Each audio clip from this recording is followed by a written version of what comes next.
말씀 보도록 하겠습니다. 함께 보실 말씀 마태복음 20장 우리 1절에서 16절 말씀 함께 보도록 하겠습니다. 네. 한 목소리로 합독하도록 하겠습니다. 함께 읽습니다. 시작.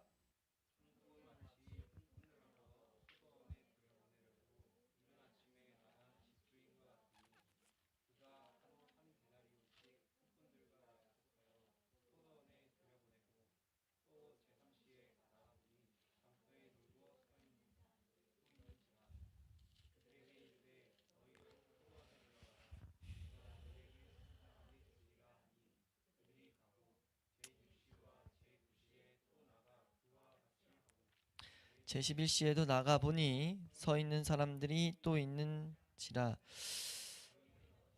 종일토록 놀고 여기 서 있느냐. 이르되 우리를 품꾼으로 쓰는 이가 없음이니이다. 이르되 너희도 포도원에 들어가라 하니라. 저물매 포도원 주인이 청지기에게 이르되 품꾼들을 불러 나중에 온 자로부터 삭을 주라 하니 제11시에 온 자들이 와서 한 데나리온씩 받거늘 먼저 온 자들이 와서 더 받을 줄 알았더니 그들도 한 데나리온씩 받은지라. 받은 후 집주인을 원망하여 이르되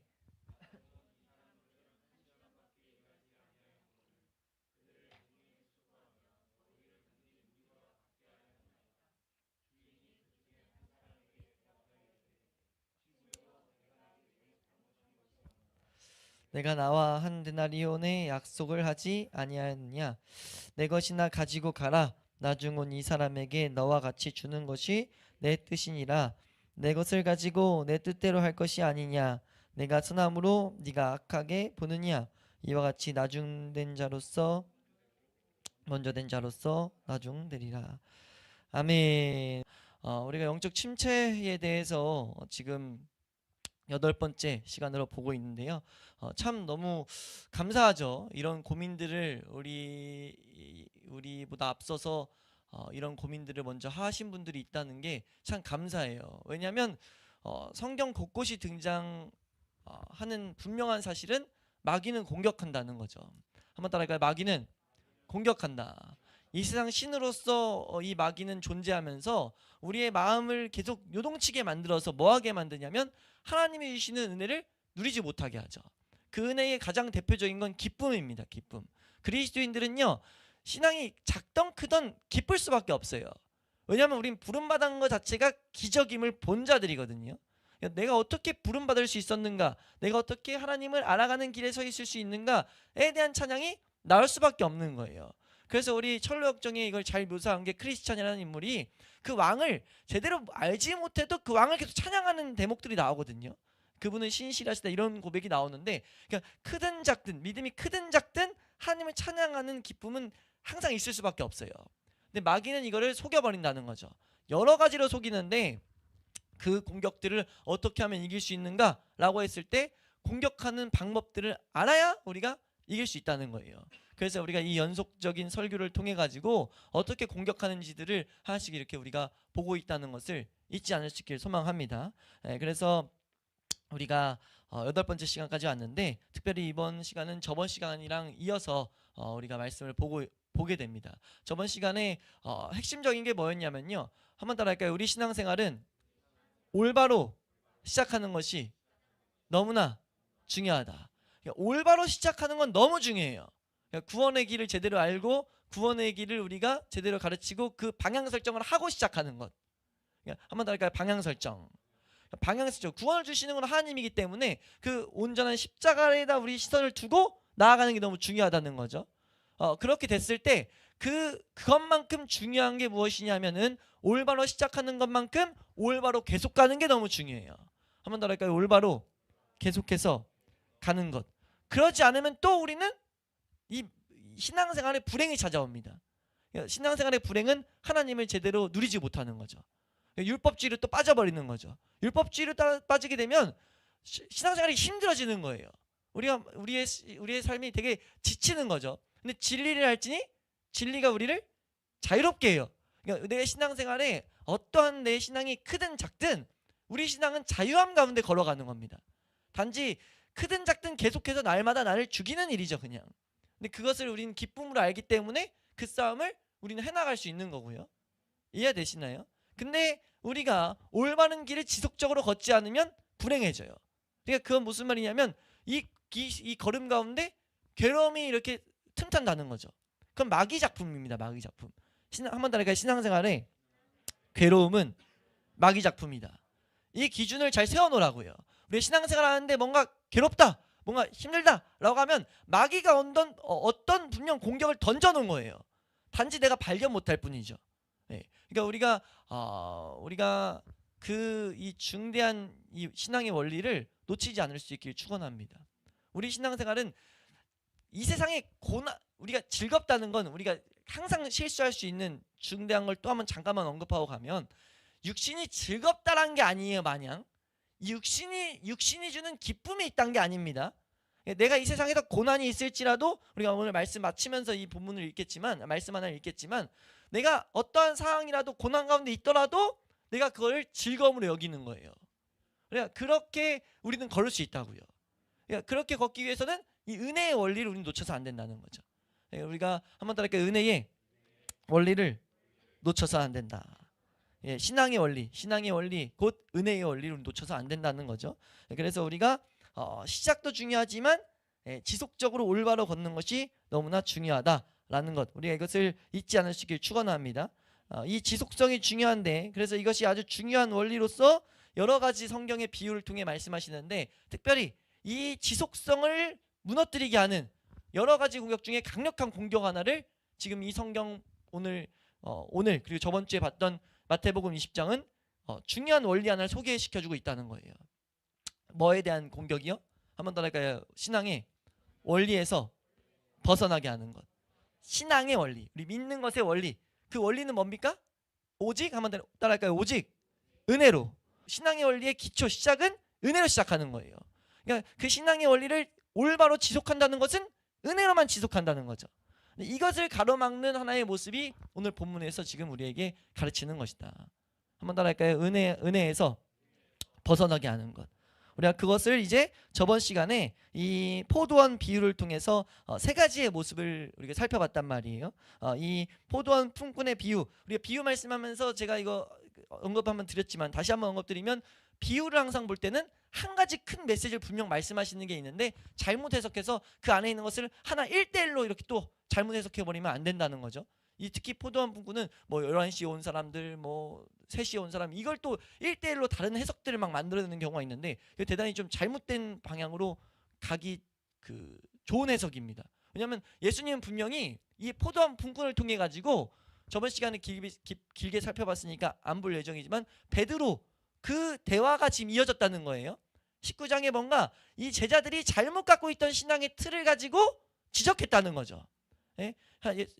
예수님, 그럼 우리는 천국에서 무엇을 얻습니까? 라는 걸 보고 예수님께서 분명 그 천국 복음을, 천국에 대한 말씀을 주시는데 그걸 하고 그 말씀을 하시고도 사실 제자들 마음에 잘못된 것을 보신 거예요. 그래서 그 잘못된 모습들을 깨닫게 하고자 이 예화를 두신 거죠. 이 예화의 핵심은 이 제일 이른 아침에 온 그 품꾼들의 모습을 우리는 주의해야 된다는 거예요. 우리는 먼저 된 자가 나중되지 않는 것이 우리 가운데 붙잡혀야 된다는 겁니다. 우리가 그것을 제대로 붙잡고 이 말씀을 다시 한번 이제 보면은 첫 번째로 무엇을 이제 이 비유를 통해서 우리가 발견했냐면은 한번 따라할까요? 자기 자신과 자기 일을 대하는 태도. 자기 자신과 자기의 일을 대하는 태도가 잘못됐다는 거예요. 신앙의 원리에서 벗어나 버렸다는 거죠. 날 대하는 것은 신앙의 1번은 뭡니까? 나는 죽고 오직 예수로 사는 것이 우리의 신앙의 방향이 돼야 되는데 내가 살아있는 거예요. 그리고 내가 하는 일에 관심을 갖는 거죠. 우린 은혜로 살아가는 건데 은혜로 지속해야 되는데 내가 은혜로 살아가는 것에서 벗어나는 1번은 내가 뭘 하려고 한다는 겁니다. 그래서 지금 그 태도가 어떤 일을 초래했냐? 이 일하면 뭐 해줄 건데요? 를 생각하게 될 수밖에 없어요. 이게 세상의 원리니까. 내가 뭐 하면 기브 앤 테이크잖아요. 그래서 이 단어를 우리가 주의 깊게 봤었죠. 합의를 보다, 계약을 하다, 이런 단어를 썼다고요. 그 약속이란 단어가 지금 이 10장에 등장한 이 약속이란 단어는 2절에 나온 이 단어는 합의를 보다, 계약 가운데 있는 타결을 보다, 이런 단어라고 설명을 드렸어요. 그리고 이 첫 번째 이른 아침에 온 사람만 이런 모습을 갖고 있었다라는 것. 우리가 그러니까 이런 태도를 분명히 알아야 된다는 거예요. 내 자아가 살아있고 내 자아가 뭔가 하려는 그것을 내가 주의 깊게 탐사하지 않고 어떤 일들을 대해버리면 이 이른 아침에 온 품꾼처럼 될 수 있다는 거죠. 이거 지금 누구를 위해서 주시는 말씀이에요? 제자들이에요. 제자들. 이거 우리가 이걸 말씀을 대할 때 내 죄된 심령은 요리조리 피해 나가려고 하는데, 피해 나가라고 주신 말이 아니에요. 복되게 올바로 가도록 주신 말씀이에요. 그럼 이 가운데 나에게 해당되는 걸 깨닫는 게 더 복된 겁니다. 그러니까 나는 뭐 셋인가 봐, 난 5인가 봐, 난 그런 모습이 있으니까 너 복된 것은 감사하면 그 되는 거고, 안 되고 있는 것을 내가 철저히 발견해야 되는 거죠. 그러니까 그것을 발견하는 게 말씀을 올바로 더 보는 우리가 지혜인 줄로 믿습니다. 특히나 이런 비유는 이 메시지가 이 가운데 주어지는 거기 때문에. 그래서 지금 이거는 이 태도를 우리가 발견해야 된다라는 것을 우리에게 가르치고 있다. 그럼 이 태도 언제 발생하느냐? 이 태도는요, 나의 일들, 나에 집중하게 하는 태도는요, 이렇게 이해하시면 돼요. 아예 철저하게 벽을 딱 어느 정도 확고하게 세워놔야 돼요. 어느 정도 이제 어느 정도 좀 돼 있지 아니고 철저한 완성된 기준은 뭐냐면, 하나님께 시선이 떨어질 모든 때, 다시 한번, 하나님께 시선이 떨어져 있는 모든 때로 보는 게 합당합니다. 지금 이 첫 번째 상태에 빠지게 되는 거, 내가 하나님께 시선을 두고 있는 거에서 시선이 떨어진 모든 상황, 그리고 우리가 얼마나 자주 빠질 수 있는지를 알아야 되는 거죠. 하나님께 시선을 두지 못하고 뭔가 일을 하기 시작한다? 그럼 나는 이 첫 번째 품꾼의 모습이 이미 씨앗이 이 태도가 씨앗이 심겨졌다고 아셔야 된다는 거예요. 그래서 하나님 앞에 은혜를 구해야 되죠. 이 말씀 앞에 뭔가 조금이라도 하나님이 내 사건들을 통해서 이 모습들을 깨닫게 할 때마다 일을 하는데 막 지쳐요. 일을 하는데 뭔가 불평이 들어요. 일을 하는데 뭔가 내 마음이 문제가 있어. 우리 아까 잠깐 이렇게 말했는데, 우리가 가정에서 하나님 말씀대로 살아가는 거 뭡니까? 각자 파트별로 일이 있단 말이에요. 근데 그 가정에서 일을 하는데 뭔가 내 마음에 이게 뭔가 문제가 있어? 이거 지금 이 싹이 지금 심어졌기 때문이에요. 그러니까 우리가 오늘 말씀의 핵심은 치유법을 보는 건데, 이 치유법을 제대로 붙잡아야 됩니다. 이 상태에 있다는 것을 내가 발견하는 게 중요하다는 거죠. 한번 따라할까요? 하나님께로부터 시선이 떨어질 때 언제나 나 자신을 본다는 것을 우리는 기억해야 돼요. 하나님께로부터, 하나님의 존재, 그분이 우리 아버지 되심, 그 관계 안에서 오는 복락, 그러니까 하나님을 보면서 그분이 내 아버지시다, 그리고 그분이 나를 부르셨고 내가 그분을 향해 나아가고 있다라는 게 우리 신앙생활의 기쁨이잖아요. 근데 여기서부터 시선이 떨어질 때, 떨어질 때가 많습니까? 안 떨어질 때가 많습니까? 떨어질 때가 훨씬 많아요. 그건 이상한 게 아니라 당연한 겁니다. 왜요? 사도 바울도 그래서 말하는 거잖아요. 사도 바울 뭐라고 말합니까? 오늘 찬양 고백에도 했지만, 나의 나된 것은 다 하나님의 은혜다. 역시 고린도전서 15장 10절에 나오는데, 거기서 나오는 게 뭐예요? 내가 사역하고 있는 모든 것도 하나님의 은혜라는 거예요. 부으신 것도 하나님의 은혜고 사역한 모든 것도 하나님의 은혜라는 거죠.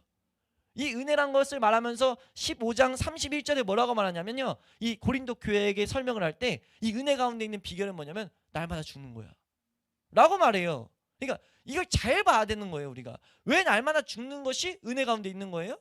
31절 말씀 한번 읽겠습니다. 시작. 형제들아, 내가 그리스도 예수 우리 주 안에서 가진 바,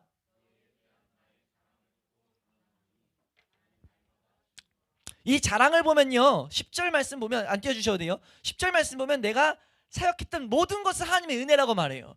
은혜 안에 있게 한 비결이 뭐였어요? 날마다 죽는 거였어요. 이건 뭘 상징합니까? 바울이라는 그 위대한 사도도요, 날마다 죽지 않으면 은혜 가운데 못 있는 거예요. 날마다 죽는 이유가 뭐예요? 내 자아가 끊임없이 하나님을 보기보다 이 세상을 보는 성질을 지녔다는 것을 바울은 지금 이 고백들을 통해서 나타내고 있는 거예요. 이게 이상함이 아닌 거예요. 단지 마귀가 이걸 이상하게 여기게 만드는 거죠. 우리가 뭐 언제부터 그렇게 잘났다고 이걸 처리해야 된다고 착각을 일으키게 한다고요. 그러니까 우리의 신앙의 원리는, 우리는 신앙의 원리에서 벗어나면 안 돼요. 신앙의 원리는 뭐라고요? 한번 더 할까요? 오직 은혜. 그러니까 오직 은혜란 걸 아는데 구체적인 적용을 우리가 모를 수 있다는 거죠. 구체적인 적용을 모르기 때문에 삶 가운데 오직 은혜의 원리가 작용되지 않는 겁니다. 지금 이게 그러고 대표적인 하나의 오직 은혜로 살아가지 못하게 하는 모습이고요. 내가 계속 무슨 일을 해나가는 거, 내가 헌신하는 거. 근데 이 일은 어느 때 발생한다고요? 하나님의 아버지 되심을 기뻐하지 못하는 모든 상황 가운데 발생되기 시작한다고요. 그러니까 그 시선에서 벗어나기 시작할 때, 우린 사실 그렇게 될 때가 더 많다는 거죠. 가정에서도 일터에서도 어디서도 우린 그리스도인으로서 살아가는 건데 거기서 문제가 발생하는 거예요. 뭔가 다 일을 하잖아요, 각자. 그 일에 있어서 하나님께만 의탁하는, 은혜로 하는 것이 안 되고 있기 때문이라는 겁니다. 그러니까 우리 한번 따라할까요? 은혜로 사역하는 거. 은혜로 사역하는 것이 뭔지를 우린 제대로 알아야 된다는 거죠. 그렇지 않으면 내가 한 것만, 두 번째 원리로 넘어가죠. 두 번째 요점은 뭐였습니까? 자신이 한 일에 대해서 집중하기 시작해요. 그래서 이 첫째 온 이 품꾼이 뭐라고 합니까? 내가 더운 날에 누구보다 더 수고했는데요? 라고 말해요. 우리 몇 절에 나오죠? 20장 12절 말씀 한번 보겠습니다. 20장 12절 말씀. 20장 12절 함께 읽습니다. 시작.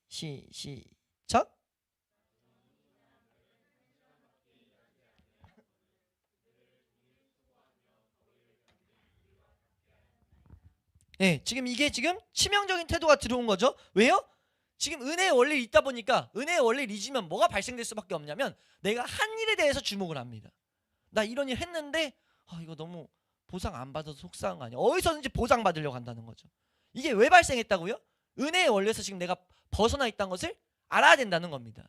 예수님이 지금 그것을 상세하게 가르쳐 주시는 거예요. 비유로 베드로에게 언제나, 그리고 우리들에게 언제나 은혜 가운데만 있을 수 있게 하기 위해서, 은혜의 원리로 살아가기 위해서, 살아갈 수 있는 은혜를 제정해 주시기 위해서 잘못된 모습들을 우리에게 비추고 있다는 거죠.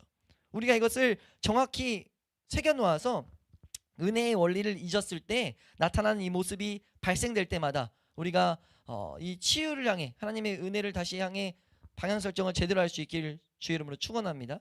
세 번째로 그래서 이어지는 모습이 뭐라고 했냐면은 원망하기 시작했다는 거죠. 원망하고, 그 원망은 비극이 뭡니까? 주님에 대한 하나님에 대한 신뢰를 우리가 깎아먹어요. 그러니까 불신이 들어오고, 왜냐면 우리의 셈법이 들어오다 보니까 뭔가 마음에 안 드는 거예요. 이것을 방치하다 보면 뭐가 발생되냐면, 말이 좀 빠르나요?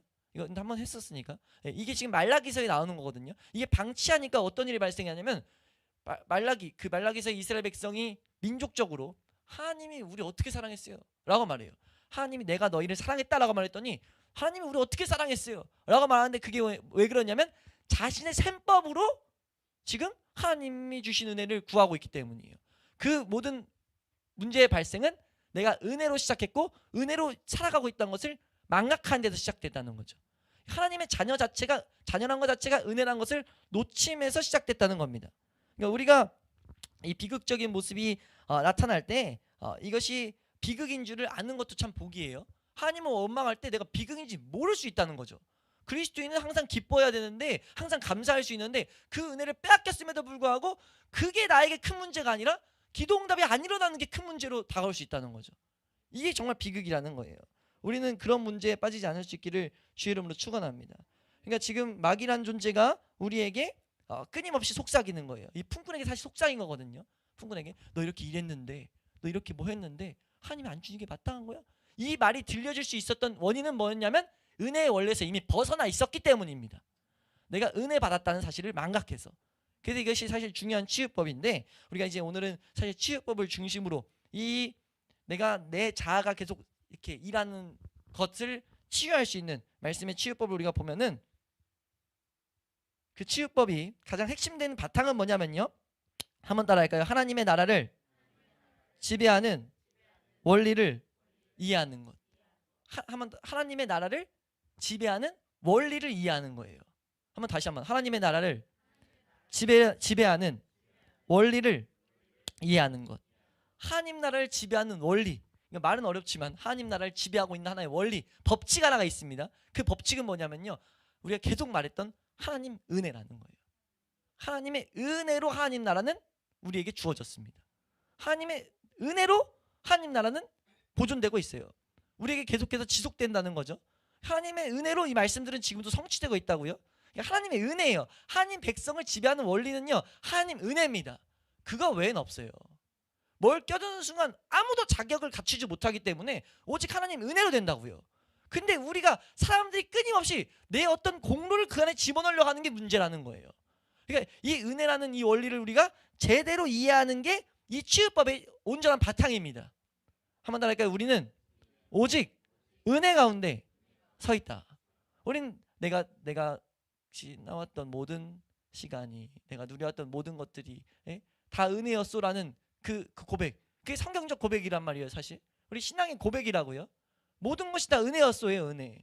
근데 그것을 우리가 좀 전에도 말씀드렸지만 상세하게 적용시키는 구체적인 이 영역에서는 잊어버리기 너무 쉽다는 걸 우리는 알아야 돼요. 은혜라는 것을 우리가 갈라디아서도 봤잖아요. 믿음의 길, 다른 말로 은혜의 길, 다른 것은 율법의 길. 우리는 이 두 가지 계속 우리는 도전을 받아요. 우리는 끊임없이 내 자아는 율법적인 삶을 살고자 한다고요. 그게 더 우리에게 익숙하니까. 내가 내 삶을 끌고 왔었기 때문에, 그리고 내가 내 삶을 살아간다고 우리는 계속 생각하기 때문에 하나님을 보지 못하면, 이 원리 가운데 있다는 것을 내가 새겨놓지 않으면 신앙생활을 함에도 불구하고 내가 뭘 자꾸 하려고 한다는 거죠. 우리가 그것을 제대로 구분지을 수 있길 소원합니다. 그래서 예수님 지금 말씀하시는 거예요. 예수님이 이 비유를 통해서 뭘 말씀하시냐면, 하나님, 한번 따라할까요? 하나님의 나라는 여타의 나라들과 본질적으로 다르다. 그러니까 이 세상의 그 어떤 나라와 본질적으로 같을 수가 없어요. 하나님 나라를 지배하는 이 원리는요, 이 세상에서 볼 수 없는 원리라는 거죠. 아주 새롭고 아주 다른 나라예요. 이 세상에선 존재할 수 없는 나라. 그 나라이기 때문에 예수님이 이런 말씀하셨잖아요. 예수님이 사도를 통해서 하나님이 이런 말씀을 사도에게 하셨잖아요. 고린도후서 5장 17절 말씀 보면, 그런즉 예수 안에 있으면 누군지 예수 그리스도 안에 있는 자는 새로운 피조물이라, 보라 새 것이 되었다고 말해요. 예수 그리스도 안에 있으면 새로운 피조물이라는 게 뭡니까? 아예 새로운 법칙에 지금 적용받기 시작하는 거예요. 우린 그런 삶이라는 것을 우리가 제대로 알아야 된다는 겁니다. 옛 생활의 원리와 완전 무관한 나라에 우리는 시민권을 가진 자가 됐다는 것을 잘 새겨놔야 된다는 거죠. 그래서 우리가 이 원리 가운데 지배받기 위해서는요, 우리 이 영적 침체의 첫 번째 파트 때 한번 다뤘던 거, 첫 번째가 두 번째 파트 때 다뤘던 것 같은데, 계속 우리 마음에, 우리 영혼에 선포라고 했어요. 내 영혼아 왜 좌절하고 낙심하는가, 너 하나님께 소망을 두라, 우리가 선포하라고 했잖아요. 그 선포가 사실 이 원리도 우리의 영혼에 계속 선포해야 되는 거죠. 우리 영혼에 뭐라고 선포해야 되냐? 한번 따라할까요? 나는 그리스도인이다. 한번 따라할까요? 하나님의 나라에 속한 그리스도인이기 때문에 모든 사고를 다르게 해야 된다. 다르게 해야 된다는 이 선포를 해야 된다는 거죠. 옛 생각과 옛 기분과 옛 개념에 끌려가면 안 된다는 거예요. 우리 옛 생각과 옛 개념, 옛 기분은 뭡니까? 이 세상에서 주관하는 그것과 다른 것을 우리는 소유하고 있다는 거예요. 하나님을 알아가는 것이 우리 삶 가운데 기쁨이 될 수 있고, 우린 죄와 싸우는 것이 기쁨이 될 수 있고, 육체적으로는 육체의 만족이 기쁨이 아니라 이 하나님의 나라에 동참하는 것이 기쁨인 것을 내가 알고 있다는 것을 내 영혼에 계속 선언해야 된다는 거예요. 나는 새로운 원리, 나는 믿음의 원리 가운데, 신앙의 원리 가운데 적용되어 있는 자다라는 것을 우리가 바라봐야 된다는 겁니다. 우리가 이것을요, 이 신앙의 원리를, 우리 신앙의 아주 중요한 이 원리를요, 구원에만, 우리 죄사함에만 적용하려는 이 모습이 있다는 것을 잘 새겨놔야 돼요. 믿음으로 살아간다, 은혜로 살아간다, 이걸 우리도 모르게 구원에만 한정둔다고요. 근데 그게 아니죠. 모든 삶이라는 거예요. 우리 신앙 내 모든 삶은 이 원리로 끌고 가는 거예요. 이 구원의 은혜, 오직 은혜로 우리는 살아가는 거죠. 우리가 이것을 온전히 붙들 수 있길 축원합니다. 그래서 이 은혜로 살아가기 위한 것을 알려주는 게 이 비유를 통해서 우리가 발견해야 될 메시지라는 거예요. 사실 계속해서 말했지만 은혜로 살아가는 것. 그래서 첫 번째, 이 모습과 반대돼서 우리가 어떻게 하면 이 은혜의 원리 가운데 살아갈 수 있는가라고 했을 때 한번 따라하겠습니다. 하나님 나라에서는 흥정과 권리라는 관점을 없애야 된다. 하나님 나라에서 흥정과 권리라는 관점에서 우리가 이 하나님 나라를 바라보면 안 돼요. 그러니까 하나님 나라, 그리스도인 하나님 나라라고 단정지었지만 하나님의 사람으로 살아가는 모든 걸음, 이 걸음에 있어서 흥정과 권리라는 단어를 지워버려야 돼요. 사실 우리의 권리는 오직 하나님의 백성이 우리의 권리고, 우리의 모든 은혜와 자격과 모든 기업은 뭡니까? 하나님 자체가 다 기업이 되셨어요. 그 풍성함, 그 은혜의 풍성함만 우리는 바라보고 기뻐하는 거죠. 우리는 누가 더 크다 작다가 없어요. 그 개념 자체가 사라져버린 거죠. 하나님은 누구에게나 그 은혜가 풍성하신 분이기 때문에 그분을 소유한 걸로 다 끝난 겁니다. 크다 작다가 없어요. 1달란트나 2달란트나 10달란트나 차이가 없어져 버렸어요. 5달란트 비유, 2달란트 비유, 첫 달란트 비유, 준 달란트 비유가 있잖아요. 이것을 볼 때 우리가 생각할 때 문제가 뭐냐면 5달란트 받은 자가 더 복되네? 라는 개념이 계속 들어와 있는데 아니라는 거예요. 아니라고요. 5달란트 남긴 거 하나님 관심 없어요. 하나님은 뭐가 관심이냐면 그 원리, 주신 것을 가지고 사용했다는 어떤 그 안에서 주어지는 순종의 원리거든요. 하나님을 바라보고 하나님을 하나님으로 여기고 있는 그 시선이 복된 거예요. 그냥 하나님이 어떠신 분인지 알고 있는 그 시선. 우리에게 주신 달란트라면 크든 작든 그 달란트를 가지고 하나님 나라를 위해서 뭔가 했다가 중요한 거죠. 그 달란트 비유는 그걸 또 우리에게 말씀하는 거거든요. 그러니까 우리가 하나님을 성경을 잘 읽어보시면 우리가 하나님 앞에 칭찬받고 상급받을 때는요, 우리가 뭘 많이 했다가 중요한 게 아니고 우리가 몇 명만 전도했다가 중요한 게 아니고요, 내가 하나님을 얼마나 바라보고 그분을 바라보는 삶을 살아갔는가. 그분을 바라보는 삶을 살아가다 보니까 가정에서 말씀을 계속 성취시키고 내가 일터에서 말씀을 계속 나타내려고 하고, 작든 크든 중요치 않아요. 그러니까 작든 아무리 작아도요, 정말 하나님 보시기에 내가 내 본성이 너무 취약해서 너무 계속 넘어질 수는 있어도요, 내가 계속 하나님의 그 초점을 가지고 나왔다면요, 그 사람은 칭찬받을 수 있다고요. 우리가 보기엔 칭찬받을 게 없어 보일 수 있어도 하나님 보시기엔 그대로 풍성하게 인정한다고요. 그리고 그게 우리의 기업이 되는 게 사실이고요. 이게 은혜의 원리입니다. 하나님 나라는요, 이미 그것으로 흥정할 거리가 아예 없어진 거예요. 우리가 뭐 권리 소유할 거리가 없어진 거죠. 근데 끊임없이 뭐합니까? 이 세상의 관점 때문에, 이 세상의 개념 때문에 하나님 나라를 소유했다는 기쁨을 우리가 누리지 못하는 거예요. 계속 뭔가 해야 된다는 부담감을 계속 갖게 된다는 거죠. 이거 마귀가 주는 속임이라는 거예요. 우리는 이 단어를 아예 삭제시켜 버려야 됩니다. 우리는 이미 보상이란 보상은 다 받은 거예요. 그래서 이 부분을 가지고 마틴 로이드 존스 목사님은 이렇게 말해요. 마틴 로이드 존스 목사님이 목회 가운데 한 말인데, 우리가 정말 우리 교회가 잘 속지 않아야 될 메시지이기 때문에 한번 읽어드리겠습니다. 목사님 하신 말이에요. 자기가 이런 이들을 자주 보게 됩니다. 이런 이들은 뭐냐면 권리를 주장하는 자, 하나님 나라의 권리 주장하는, 이게 얼마나 우리가 밀접하게 닿아 있는지. 권리 주장이라니까 내가 그게 뭔데? 개념이 너무 멀어 보이는데 들어보시면 권리 주장을 교회들이 다 하고 있어요. 어떤 나에게 하나님 나라에 있어서 권리 주장을 들어보세요. 그런 이들을 자주 보게 됩니다. 제가 아는 아주 훌륭하고 복음적인 그리스도인 중에도 그렇게 생각하는 듯한 이들이 있습니다. 그러면서 어떤 비유를 드냐면요, 그들이 아주 복음적인 그리스도인이에요. 뭐라고 하냐면, 우리가 기도했으니 응답하셔야 된다. 이런 말 많이 들어보시죠? 우리 기도했으면 응답하셔야 된다. 이거 우리 권리 주장하고 있는 거예요. 기도하는 것 자체가 기쁨이고 감사인데 기도했으니 어떤 응답을 바란다? 권리 주장하고 있는 거라고요. 우리가 철회하면서 부흥을 구했으니 당연히 부흥을 주셔야 된다.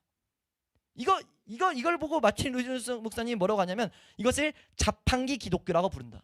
자기는 이걸 자판기 기독교라고 부른다는 거예요. 기도 눌렀으니까 나와, 돈 넣었으니까 나와, 이런 것처럼 기계에 동전 넣으면 초콜릿바나 원하는 음료수 같은 게 나오듯이 하나님 응답이 자동적으로 나와야 된다고 생각하는, 이거 지금 권리 주장하고 있는 거예요.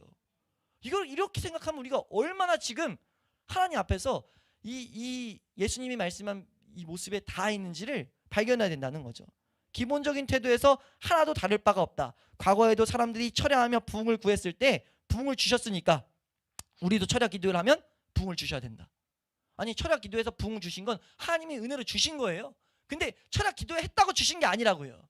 이거를 잘 구분해야 된다는 겁니다. 이런 모습은요, 지금 예수님이 이 비유를 통해서 가르치시는 이 원리를요, 전면으로 부인하는 태도들이에요. 이해되세요?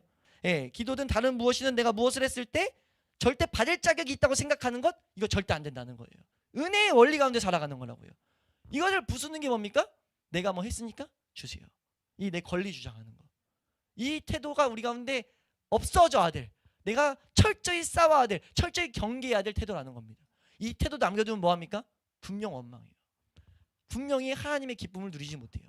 그러니까 우리가 기도하실 때도 우리가 하나님, 내가 이런 태도들이 있을 때마다 하나님, 내가 이 하나님 나라의 원리 선포해야 된다고요. 내 마음에. 하나님, 나는 그리스도인이다. 나는 이 세상의 법칙에 이제 속해 있지 않은 자다. 라는 그런 선언을 우리가 해야 된다는 겁니다. 하나님 나라에 속한 그리스도인이기 때문에 모든 사고를 내가 다르게 해야 된다. 옛 생각과 옛 기분, 옛 개념에 내가 끌려가면 안 된다. 라고 내 스스로 내 심령에, 내 영혼에 선포해야 된다는 겁니다. 우리는 은혜를 어떻게 갚을 수 없는 은혜를, 뭐라고 할 수 없는 은혜를 받은 자들이에요. 이 구원에 대한 초청을 받은 것 자체가 기적이라고요. 기적 중에 기적이고, 그분이 안 주시면 아예 이 자리에 서 있을 수 없는 존재라고요. 근데 우리가 그 은혜에 동참함을 입었어요? 그럼 우린 권리를 주장할 수 있는 게 없는 거예요. 내가 제대로 그 은혜를 보고 있다면. 그러니까 구원이 중요하다는 겁니다. 교회가 구원에 대해서 애매하면, 구원의 문턱이 얼마나 힘든지를 모르면 이 은혜의 원리를 망각할 수밖에 없는 거죠.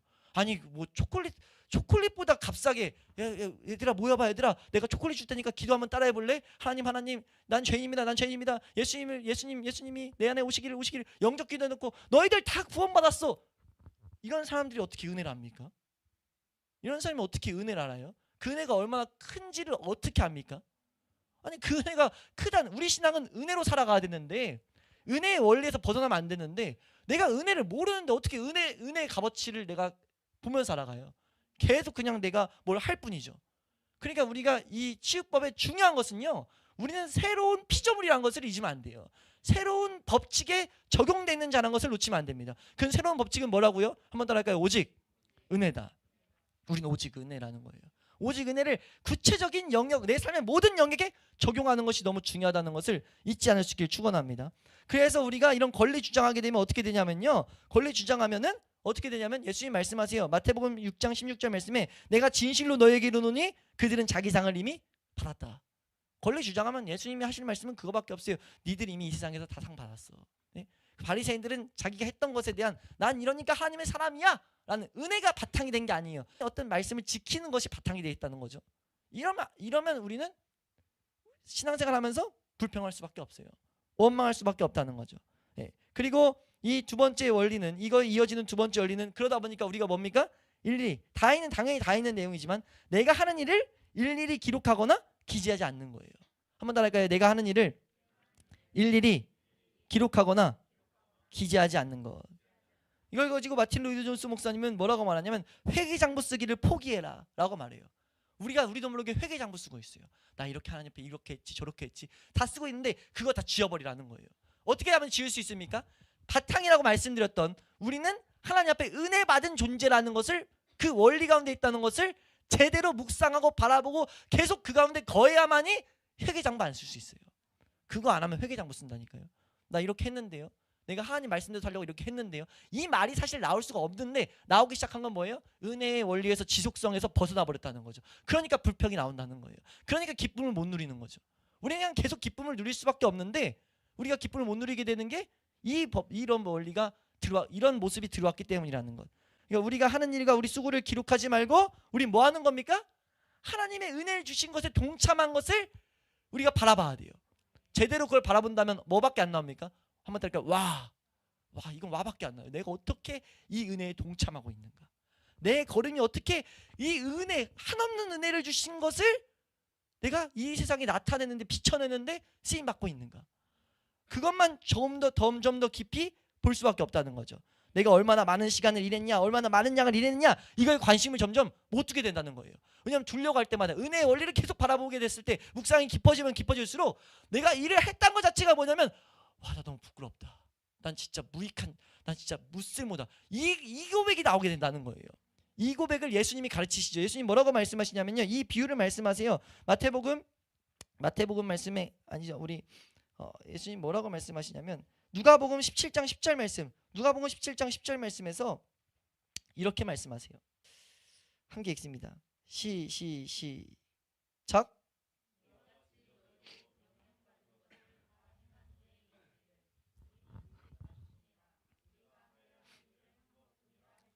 이렇게 예수님이 이렇게 고백해야 된다 가르치는 거거든요. 사실 이렇게 나올 수밖에 없어요. 은혜 받아서 나는 내가 당연히 해야 될 일 한 건데 라고 밖에 말할 수 없다는 거죠. 은혜의 원리 가운데 있는 참된 종은요, 난 명령, 여기서 말한 걸 보세요. 명령받은 것을 다 행했어요. 다 행했는데 하는 고백이 나는 무익해 너무. 이 고백밖에 안 나온다는 거예요. 이건 자기 비관이 아니라요, 내가 받은 은혜가 얼마나 큰지 알아서 그 은혜에 보답할 수 없는 상태임을 보고 있는 거예요. 그걸 보는 자가 돼야 된다는 거죠. 예수님이 그게 참된 종의 모습이라는 거예요.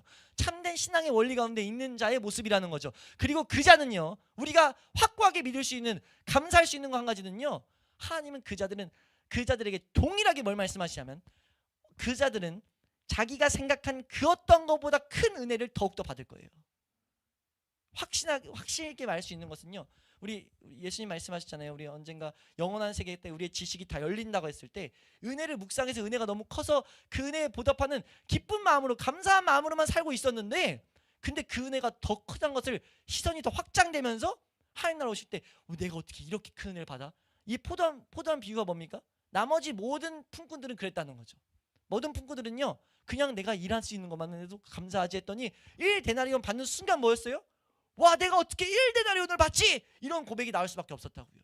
이게 하나님이 우리에게 하나님께 시선을 두고 살아갈 자에게 주실 하나님의 회개의 형식입니다. 하나님이 상급 주시는 형식이에요. 우리가 생각하는 그 어떤 것과도 비교할 수 없는, 그러니까 하나님이 회개장부를 친히 뭐 하는 거예요? 하나님은 기재하고 계세요. 우리 31절에서 46절에 나오는데요, 세상 마지막 날에 막 기대했다가 아무것도 받지 못할 사람들과 하나님 아버지께 복을 받을 자들이 지금 창세로부터 예비된 그 나라의 상속, 어떤 상속받는 것에 대한 내용이 나와요. 함께 읽습니다. 시작. 그때의 임금이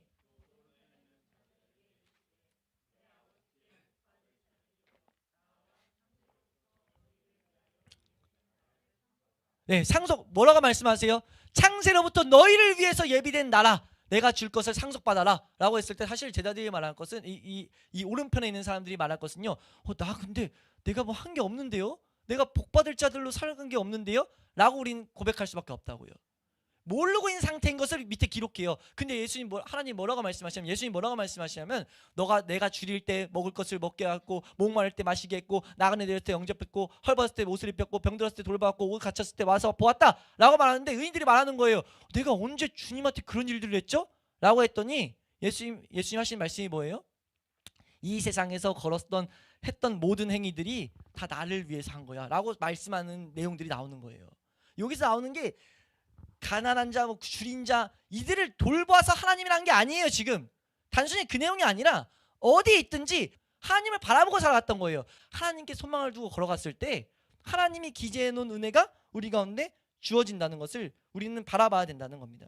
이걸 가지고 마틴 로이드 목사님은 뭐라고 말하냐면, 그리스도인의 삶은 낭만으로 가득하다. 낭만이라는 표현을 쓰더라고요. 하나님 나라에 살고 있고, 하나님은 이런 방식으로 회개하신다. 회개장부를 기록하신데, 하나님의 회개장부는 낭만으로 가득하다는 거죠. 이제 우리가 낭만 있네 뭐 이런 말들을 쓰는 것 같은데, 낭만이 왜 있냐면, 와 어떻게 이렇게 멋있어 막 이런 고백. 우리가 하나님을 그렇게밖에 설명할 수 없는, 이게 표현의 한계로밖에 고백할 수 없는 고백이 사실 그리스도인들의, 우리가 이 세상을 마치면서 받게 될 은혜라는 거예요. 우리가 뭘 기록해서가 아니라 우리가 이 신앙생활을 제대로 견지할 수 있기를 축원합니다. 우리가 은혜로 살아간 것이 우리가 하나님의 나라로 살아가는 것에 중요한 것이다 라는 것을 우리가 새겨놓을 수 있기를 소망합니다. 마지막 중요한 원리, 그러니까 첫 번째는 뭐였어요? 첫 번째는 은혜로만 이어진다는 것을 알아야 된다는 거예요. 내가 어떤 비용 계산 내가 했다는 것을 권리 주장하면 안 된다는 거죠. 두 번째는 뭐예요? 내가 어떤 행한 일들을 기재하면 안 된다는 거죠. 이건 사실 은혜를 제대로 바라보고 있을 때 나오는 은혜예요. 근데 이 자들은 어떤 은혜를 꿈꾸고 감사하고 소망해야 되냐면, 하나님 분명히 나중된 자가 먼저 되게 하는 그 은혜가 그런 자들에게 주실 은혜라는 거예요. 은혜로만 살아가는 자들에게 주실 상급들이 분명히 있다는 거죠.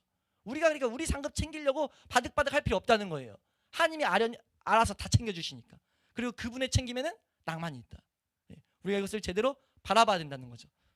그래야 우리가 이 세상에서 내가 내 자아로서 어떤 신앙생활의 걸음을 하지 않는다는 겁니다. 그리고 마지막 원리, 중요한 원리는, 은혜로 살아갈 수 있는 원리는요, 한번 따라할까요? 모든 것이 은혜로 이루어진다는 이 사실을 인정할 뿐만 아니라 기뻐해야 된다. 이 사실을 기뻐해야 돼요. 모든 것이 은혜로만 이루어진다는 것이 우리의 기쁨 돼야 됩니다. 한번 따라할까요? 와, 이래도? 내가 이렇게 사는데 은혜가 하나님 인정하신다고? 맞아요. 그렇게 살아야 인정하신다고 말해요. 내 자아는 그걸 이상하게, 제가 보니까 이상하게 여겨요. 우리가 이래도 되는 게 맞아? 이러니까 자꾸 내가 뭐 하려고 그러거든요. 근데 선언해야 된다는 거죠. 그게 맞아. 그래서 우리 신앙생활은 기쁜 거야. 우린 그래서 자유한 거야. 우리가 하는 게 아닌데 인정하신다고 하니까. 다만 이것을 제대로 은혜를 바탕된, 제 말씀 계속 다시 한번 드려요. 은혜의 원리를 바탕되지 않고 이걸 붙잡으면 뭐가 됩니까? 하이퍼칼미주의가 돼요. 은혜로 다 되니까 나 아무것도 안 할래. 이게 되는 거예요. 이게 왜요? 은혜를 바라보지 않고 은혜로 이루어진다는 것만 붙잡아서.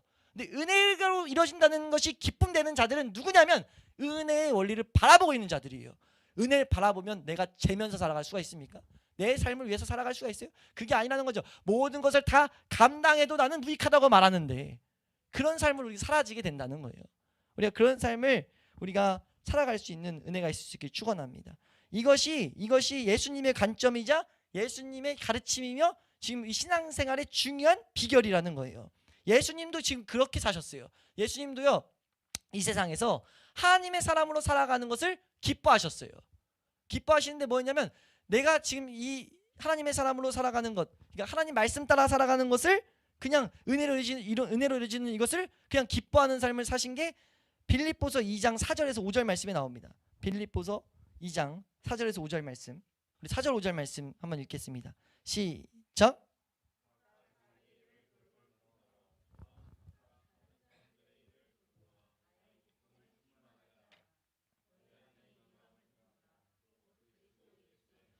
예수의 마음이 예수의 마음은 무엇이었어요? 각 사람들의 일을 돌보아 나의 기쁨을 충만하게 하는 이 마음을 갖고 있는 것. 이게 예수님 마음이었다는 거죠. 이게 지금 이 말씀이 어떻게 이어지냐면요, 이 말씀과 이어지는 게 뭡니까?